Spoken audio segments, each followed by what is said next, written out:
in just a second. So oh, I gotta turn that off.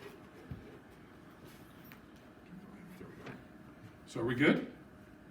Good morning? Yeah, we're going. Good morning. Good morning, everybody. Happy 13th of October.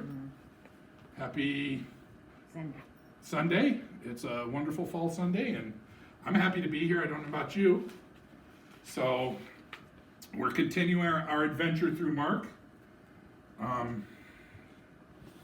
So we're just going to jump into it, I guess.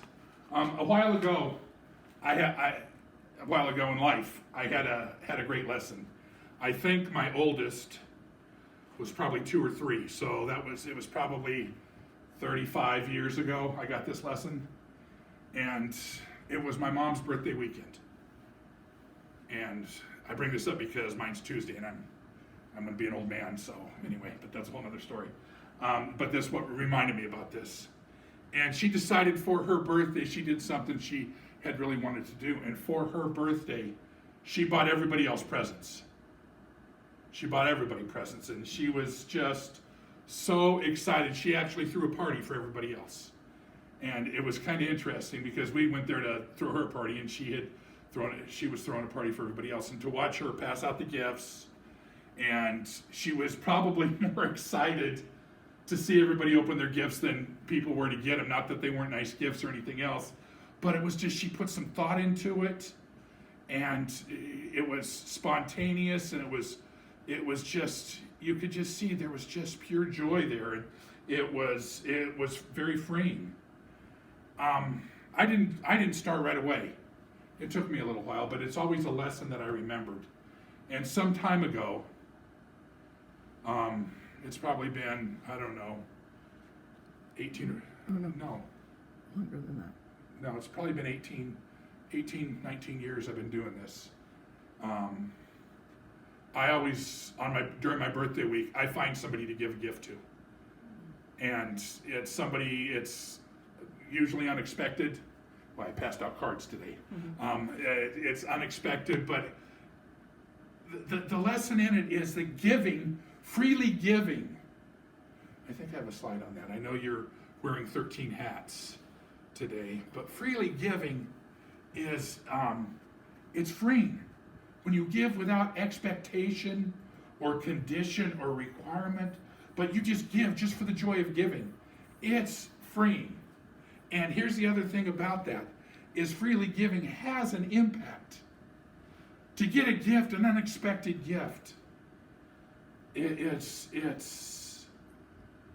for somebody, it's really something. I remember a long time ago, when I first started doing this, I was leading a Bible study at somebody's house, and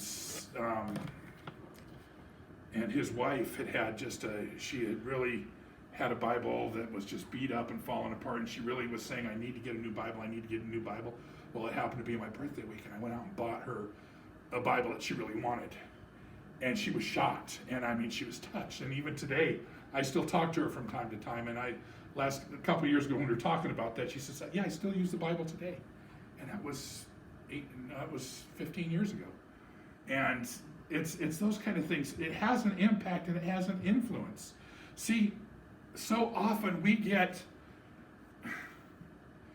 so tied up in the gift. I got to give the perfect gift. I got to give what you exactly want, what you exactly need. And it's not the gift that is ever the message. The message is behind the gift. You give because you love. You give because you care. You give because you want to make a difference. You give because you want to bless somebody. You give because that person's important. And I think too often, we've lost in so many ways the art of just freely giving something. Just giving something just because. The unexpected gift, it is often the most impactful and the most influential. See, we need to find a way to bless. We need to find a way to communicate love. We need to find a way to communicate, man, I accept you just as you are, and this is cool, and I just want to say, here, just because. Just because.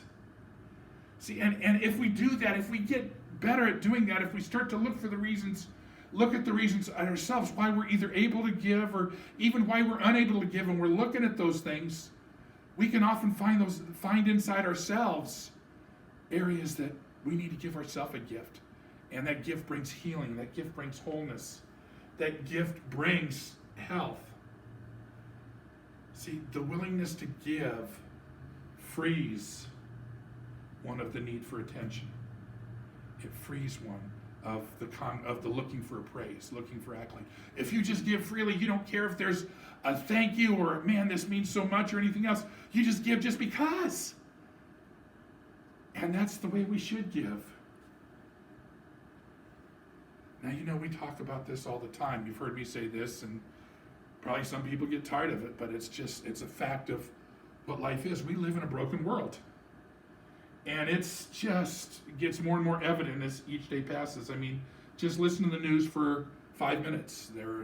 This week there were synagogue bombings. There's tragedies. There's senseless killings going on. There's the rise of suicides, corruption on all fronts. You could just go on and on about all the reasons our world is broken. You want to know the big reason? It's selfishness. Selfishness abounds. It's just getting more and more that people feel like I've got to do what I've got to do to have the things that I want, and I don't care who I step on to get there. Now I say that, and you're thinking, wow, Rick, you're probably sour on life, aren't you? No. Life is wonderful. I believe that we live in this just incredible beauty, and every day is marvelous and wonderful. But the other side of that coin is this, that there is incredible pain and suffering. And so it puts us in a real dilemma. And that dilemma, from my perspective, from what I know, goes all the way back to creation. We've had that dilemma. God created a perfect world.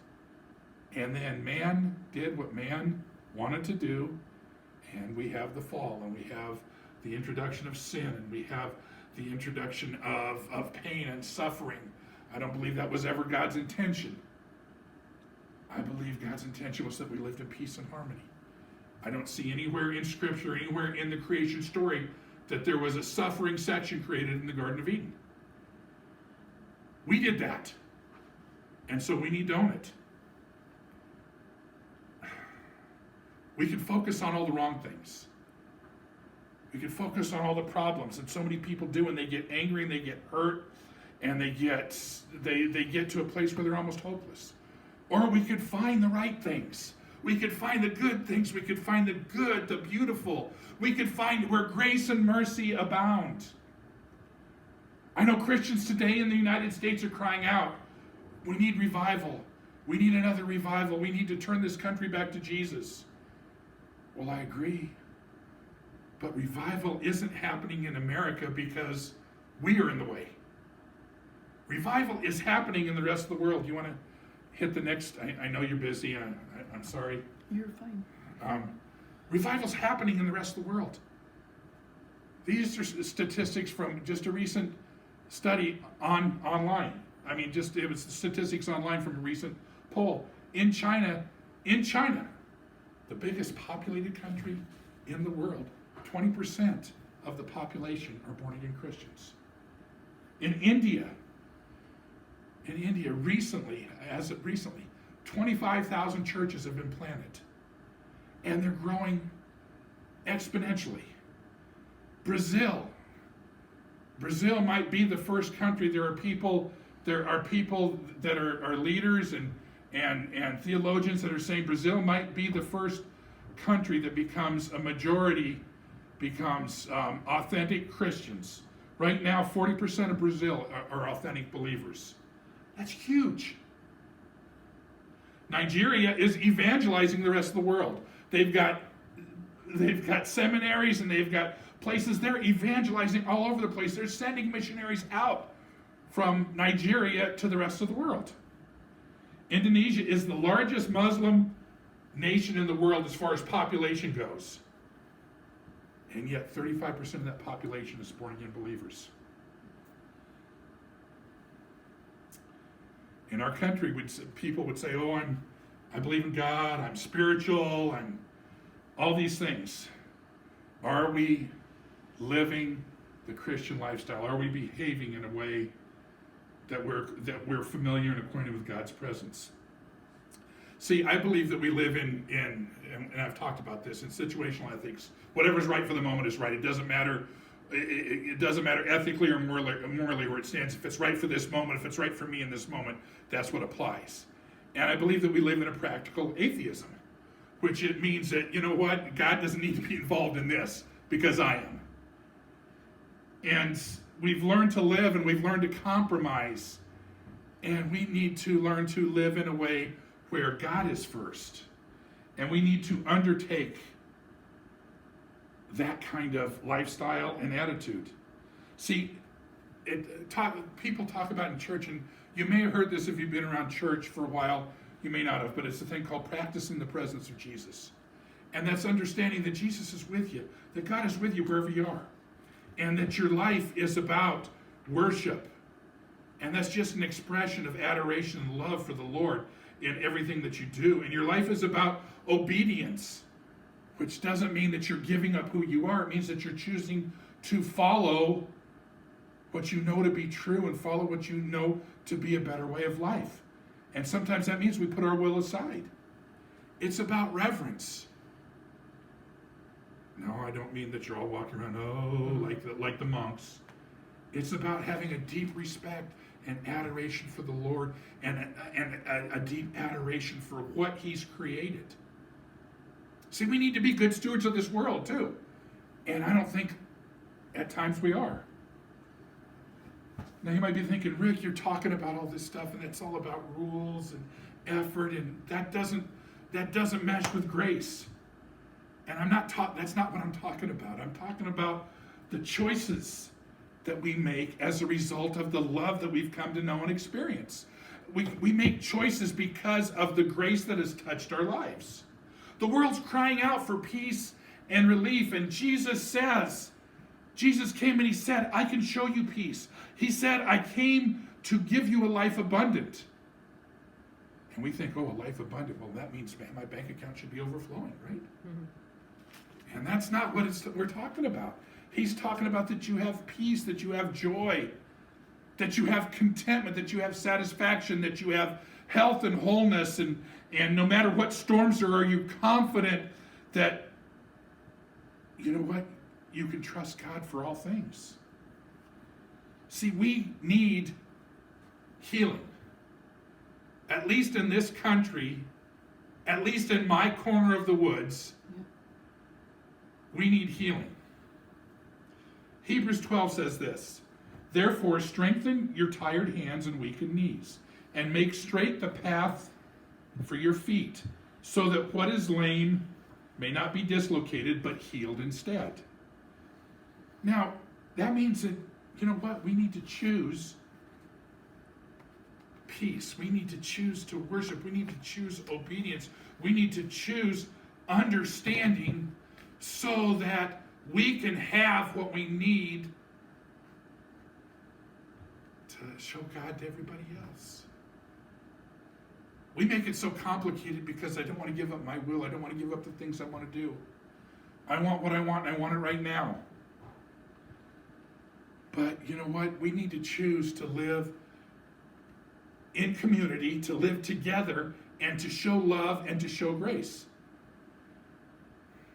Now, as I was preparing this and I was going through this process, I read this story or this parallel about mountain goats. You guys have all seen the Discovery Channel things about the bighorn sheep and the mountain goats and things, and they're up in the mountains, and you know, one of their marked characteristics is they really are bad-tempered. They're really irritable. I don't know if you've ever been around a goat or any kind of goat at all, but they're not the nicest creatures in the world. And a goat will charge you and try and butt you as well as just look at you. But mountain goats are really irritable. In fact, they're so irritable they don't want to be around anybody else. And if you think about it, there's a reason why. Where do they live? They live in the mountains where there's not much food, there's not a comfortable place to stay, and so everything that they do is a fight for survival. So it becomes a thing, if it's you or I, and that survival instinct is strong. And sometimes they get so irritated that they will kill their neighbor just so they can survive. But what kind of parallel is that in our lives? How many people Do we, because we don't agree with them, because we're irritated at them, because they're doing something different, do we assassinate publicly? Do we go online and we flame them, socially? Do we talk bad about them in the context of the community that knows them? We do the same thing. It's puzzling behavior because we're better together than we are apart. I understand the mountain goats struggle for survival. And I understand that there's a lesson that we need to learn because of that our struggle for survival isn't about isolating ourselves. It's about coming together and finding that common ground so that we can be strong, so that we can flourish. Instead of being cold and callous, we need to be loving. Instead of being judgmental, we need to find ground that we can stand, common ground that we can stand on. We need to explore our weaknesses and not point the finger at somebody else. So I went through this whole path because this place that we are at in Mark is about a group of people that are criticizing the actions of Jesus. Now, my whole premise in this adventure through Mark is not only can we learn from Jesus' words, but we can learn from his behaviors, from his actions. We can almost learn as much.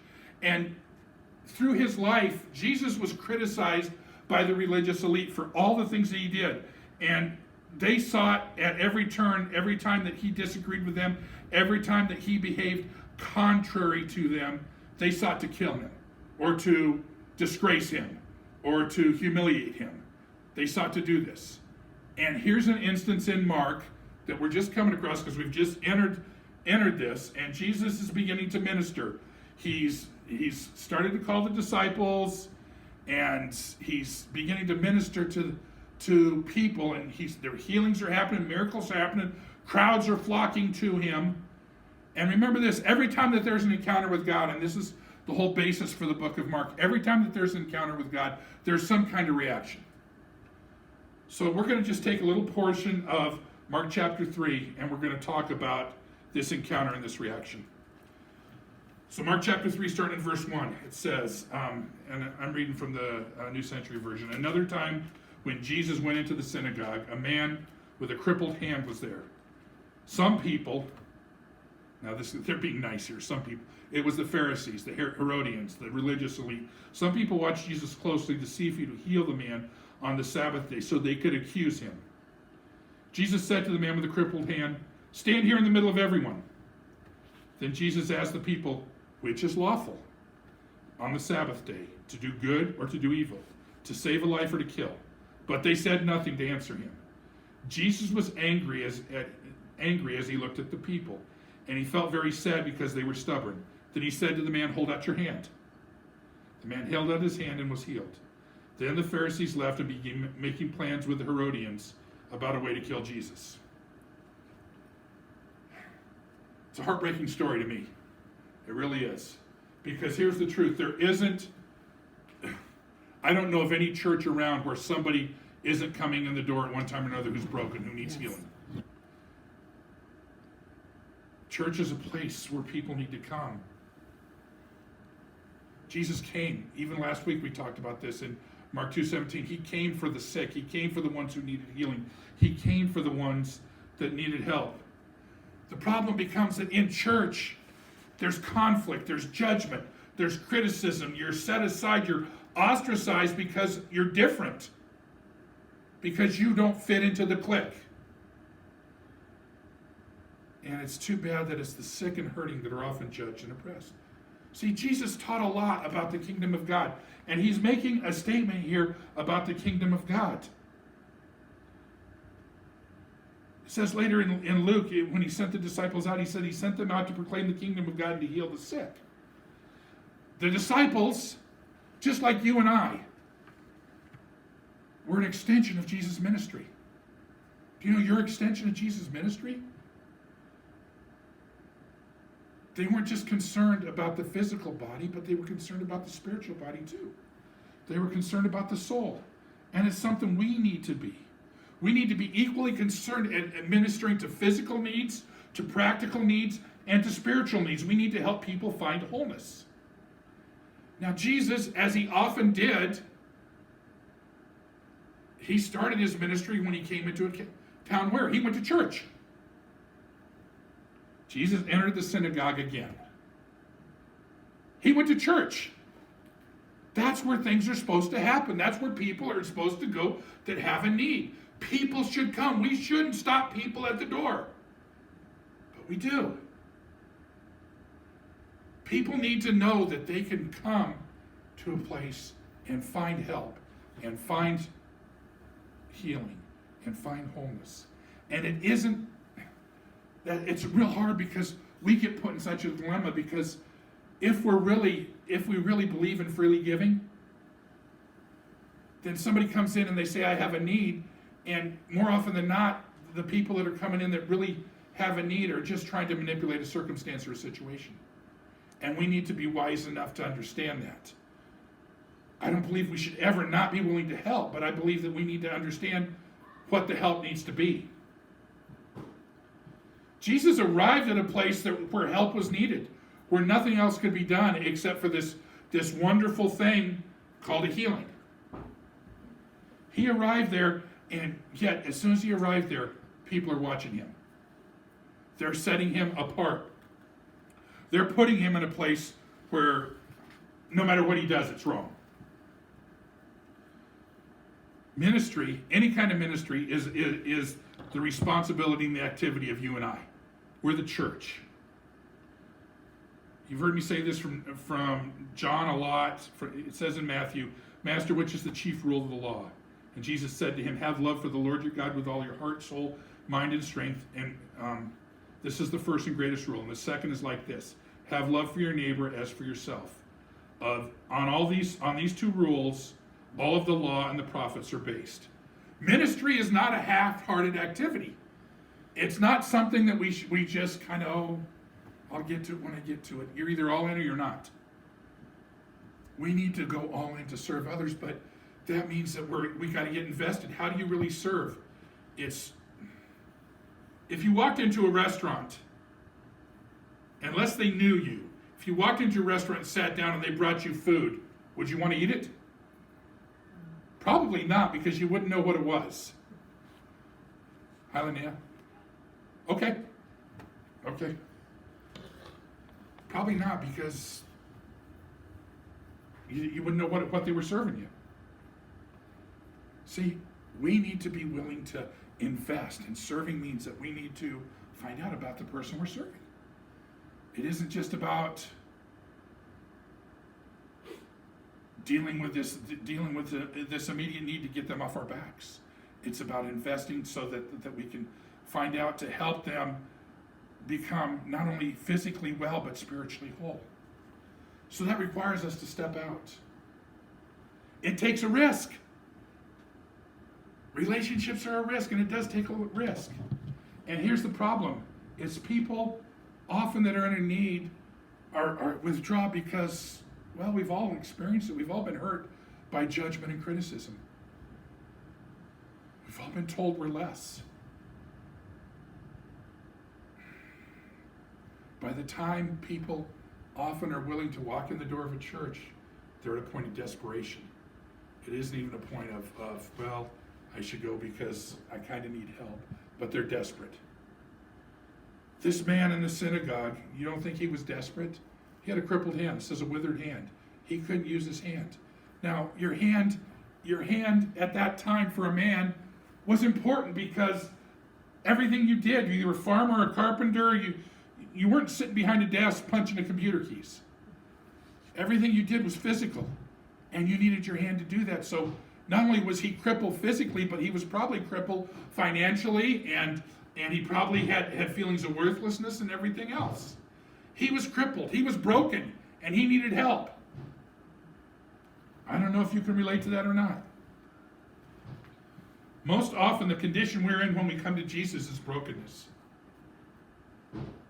We're seeking wholeness from the things we're deformed from. And see, the church shouldn't be a place to tell you all the reasons why you are what you are. It should be a place to minister to you and to nurture you and to help you grow and discover that wholeness as it was. So seeking help is a big step of trust. Acknowledging that you have a need is a risk. Don't you think when Jesus told him, stand before us, when Jesus said, stand up in the middle of the crowd, you think that he was willing, he just jumped right up and did that? Or he did like what we do sometimes, look over your shoulder. Is he talking to me? He's not talking to me. I don't want to, because it had to be embarrassing. It's embarrassing to be called out. It's embarrassing to be pointed out. He didn't have to stand up. He could have stayed seated and just pretended like God wasn't talking to him. What would have happened? Nothing. Nothing would have happened if he didn't stand up.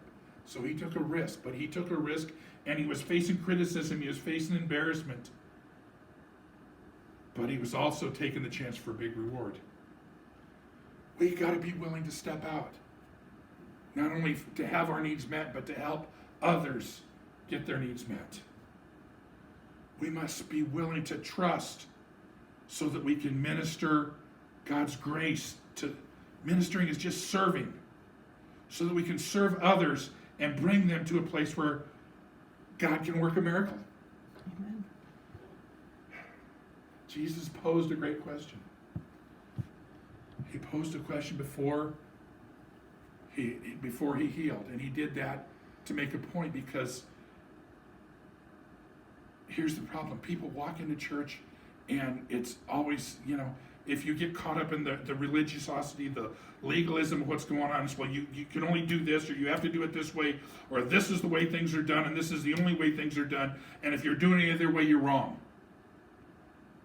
And that's what Jesus was facing. That's why he said, is it lawful on the Sabbath to do good or evil? Because the whole rule back then was about, God said in the Ten Commandments, remember the Sabbath and keep it holy. And they turned it into, well, you can't do this, you can't do that, all these things you can and can't do on the Sabbath to prove that you're keeping the Sabbath holy. Well, what is holiness? It's setting apart for God. It's being set apart for God.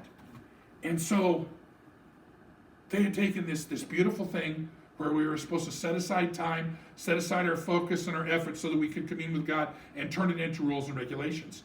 And so they're looking at trying to trip Jesus up by seeing if he was going to follow their rules and regulations, or he was going to follow God's intention. And God's intention is that we're whole. God's intention is that we have completeness, that we have joy. And so he asked this question, and they wouldn't answer him. They refused to answer him because Jesus was making a point. Now here's the thing. Know this. You're going to be judged and criticized for your stand. Jesus was. If we're his kids, you think it's any different for us? Don't you think it really has to hurt? It really had to hurt God's heart when they criticized and they put down the Jesus when they were seeking to kill him, and all he was doing was seeking to serve others and bring them to a place where they could worship God. They judged his actions against their rules. Now here's the truth. People want to see you fail. They want to see you fail. Why? Because that means that they can put God in a box. That means they can fit God into their mold. They're looking for any reason so that they can say, I don't have to trust God because he's failed. Jesus healed on the Sabbath. He violated a man-made law against doing work on the Sabbath. And he honored God by bringing healing and wholeness to someone who was in need. Can't we do anything better? There's a story, and I'm going to just paraphrase it real quick, about a young executive that was driving a brand new Jaguar, and he was very proud of his car and everything else. And he was very focused on himself. And he was driving through a neighborhood, and all of a sudden, out of the clear blue, a brick came flying out and hit the side of his car. And he screeched his brakes, and he saw a little kid standing over there, and he jumped out of his car, and he's screaming at the little kid, and he's ready to he wanted to punish him. And the kid said, Mister, I need help. Mister, I need help. I don't know what to do. My brother fell out of his wheelchair and he's hurt, and I can't pick him up. And the only thing I could do was throw a brick to stop you. Where was the real message if he was focused on the damage to his car? He would have missed the opportunity to serve somebody. So the story goes on and talks about how he helped these young boys and how he never fixed the dent in his car so he could always remember what it meant to serve. We have dents, we have bruises, we have scars. And they're scars that come from service. And it's okay. We need to remember those. We remember why we got them. And we need to just do what we can to stop looking at rules and start looking at people's hearts and how we can minister to them. We need to find good reasons to serve. We need to find good reasons to love. We need to find good reasons to violate man's rules and honor God. Let's pray. Father, I just thank you for today, for your goodness, for your grace. I thank you that we can learn from you and that we can give freely of ourselves what we have. And sometimes it doesn't feel like enough, but you make it enough. Father, I just pray that your blessings on everybody here. I know, we're not feeling good. We're kind of run down. We've been dealing in our community with all kinds of weather changes and fires, and people aren't feeling all that well. And I just pray, Father, that you help us find healing and wholeness, that you walk with us as we're doing our best to honor and glorify you, Father. Father, there's needs throughout our family, but may we learn that in looking at you, we can trust you to meet all those needs. I just ask you to be with us today. Be with us throughout this week, and when we get back together again, Father, just bring us back together safely so that we can celebrate your goodness and grace. May the Lord guide you as you step out in faith to help others. May you find the grace to carry you through the judgments and challenges of each day. And may the peace you find flow onto the lives of all of those around you. Family, grace first, grace always. Live simple and live practical. And love. Just love, love, love. Eternally. Amen. Have a great week. Have a great week, all. Do you want to share what we have now that people can download? Oh, for all of you that have iPhones right now, and hopefully by the end of this week it'll be for everybody, we have our app. Our app. We have a church app. Just go to the Apple Store and look up Walkworthy Church, and hopefully by the end of the week you'll be able to go to Google Play and look up Walkworthy Church, and we have our app. We're live now. So download us and follow us. Thank you.